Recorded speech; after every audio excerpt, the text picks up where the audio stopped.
සහෝදරයින් දෙදෙනා සහ මායා වනය ලස්සන ගම්මානයක සහෝදරයින් දෙදෙනෙකු වාසය කළා. ඔවුන්ගේ ගම අසල ලොකු මායා වනාන්තරයක් තිබුණා. ඒකට ඇතුළු වෙන මිනිසුන්ගේ හිතේ තියෙන ඇත්තම ගතිගුණ මේ වනාන්තරයට දැනෙනවා කියලා හැමෝම බය වුණා.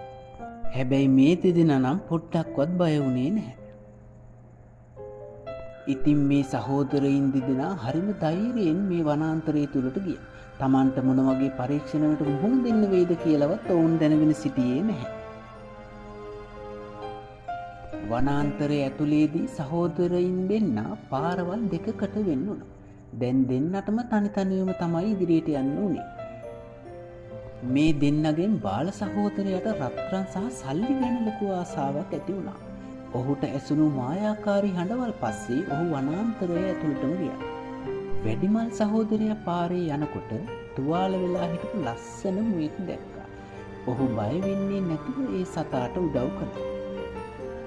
මේ දෙන්නගෙන් හොඳ හදවතක් තිබුණු වැඩිමල් සහෝදරයාට වනාන්තරයෙන් තෑගි දුන්නා. ඒ වගේම Taman ගැන විතරක් හිතපු බාල සහෝදරයාගේ ආසාව නැති කරලා ඔහු පරීක්ෂා කළා.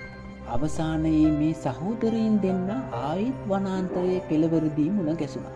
සල්ලි වලට වඩා නිහතමානීකම වටිනවා කියලා ඔවුන් දෙන්නාම තේරුම් ගත්තා. එදා ඉඳන් ඒ ගමේ හිටපු සෑම මිනිසෙකුම ඒ වනාන්තරයට බය වුණේ නැහැ.